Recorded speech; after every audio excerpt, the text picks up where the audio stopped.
በስከመጨረሻም ትጂን ወደነ ሳሚ ቤት ይወስዷታል። ምክንያቱም መኪና ላይ ነበረ ሳሚና ሱራፌል መሆናቸውን እያወቀች እርግጥ እኔ ተጠራጥሬያለሁ፣ እናንተ እንደሆናችሁ ተጠራጥሬያለሁ፣ ይህን ነገር ያደረጋችሁት እናንተ እንደሆናችሁም ማለትም የጓደኛዬ ንብረት እንዲሁ ሊመለስላት በመሆኑ በጣም ደስ ብሎኛል ስትል ታስመስላለች። እነሱ ግን ይሄ ማስመሰሏን እነሱም ስለነቁበት ታይ እባክሽ ይችን ማለሳለስ ድምጽሽ ወሬሽ እንዴት ነው ባክሽን? አሁንም ታለሳልሻለሽ እንዴ ታስመስያለሽ አንቺ አስመሳይ በማለት ሳሚ እዩልሽ ከዚህ በኋላ እኛ ጉዳያችን ስራችን እስከምንጨርስ ድረስ ከኛ ጋር ነው የምትሆኚው የትም አትሄጂም ይላታል። እንዴት ለምን ስትል ምክንያቱም እኔም እኮ አብሬያችሁ ብሰራ ደስ ይለኛል፣ ምክንያቱም የእህቴን የጓደኛዬን ቤት ማስመለስ እፈልጋለሁ ትላለች። በፍጹም አይሆንም፣ እኛ አንቺን አንፈልግም፣ ከአንቺ ውጭ መስራት የምንፈልገው አንቺ ነሽ በማለት ሳሚን ሱራፌልን ሁለቱም ይነቅፋታል።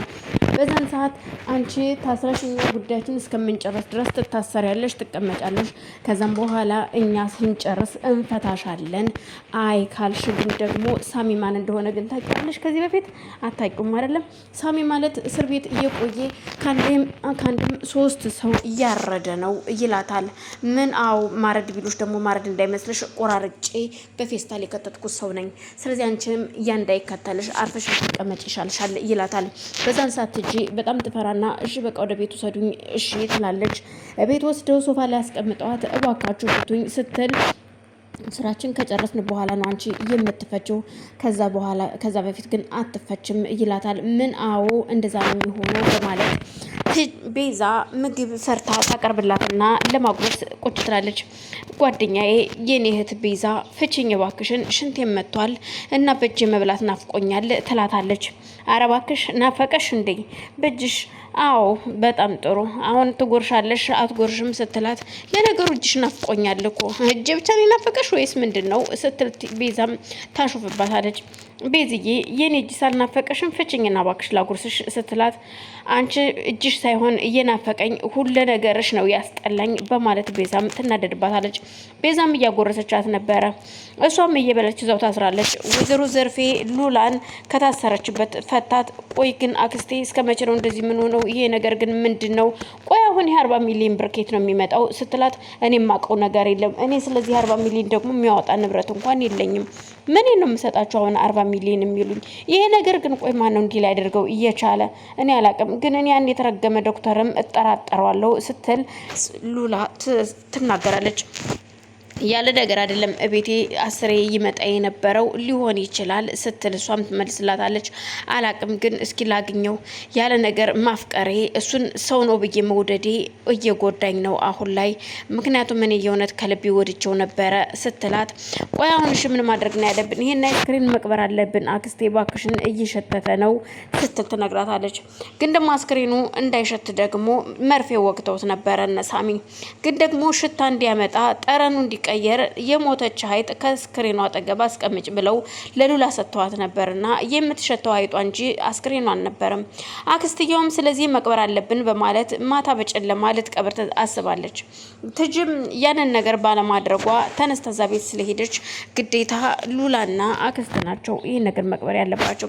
ምን እንደምናደርግ አላቅም፣ ብቻ ግን እግዚአብሔር ያውቃል፣ እስኪ እሱ ይርዳኝ በማለት እሷም ታስባለች።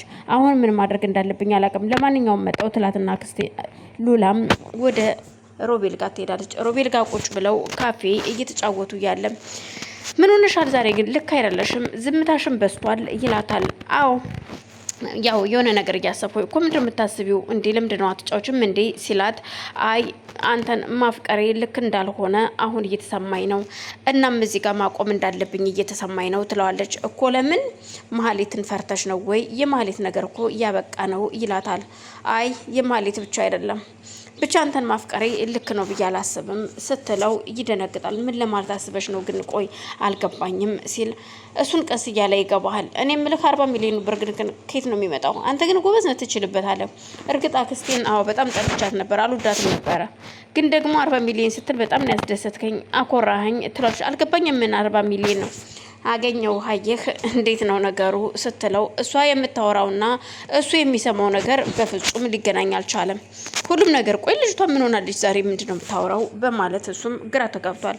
ሰላም ሰላም፣ ውድና የተከበራችሁ የመቅዲ ቤተሰቦች እንዴት ናችሁ? ሰላም ናችሁ? በያላችሁበት ሰላማችሁ ይብዛልኝ። ይህን ቪዲዮ የምታዩ ላይክ፣ ሼር፣ ሰብስክራይብ ያደረጋችሁ እንድታበረታቱኝ ስል በአክብሮት ጠይቃለሁ። ቤተሰብ የሆናችሁም ላይክ ሼር እያደረጋችሁ አበረታቱኝ። ሀሳብ አስተያየታችሁን ደግሞ በኮሜንት እንድታስቀምጡልኝ ስል በአክብሮት ጠይቃለሁ። አመሰግናለሁ። እናም ግራ ተጋብቶ ለማንኛውም እና ከዚህ በኋላ እኔ እናንተ መገናኘት ያለብን አይመስለኝም ትለዋለች። እኮ ለምን ምንም በተመለከተ ነው ምን እያልሽ ነው ይላል። አዎ መገናኘት የለብንም በማለት ኮስተር ትላለች።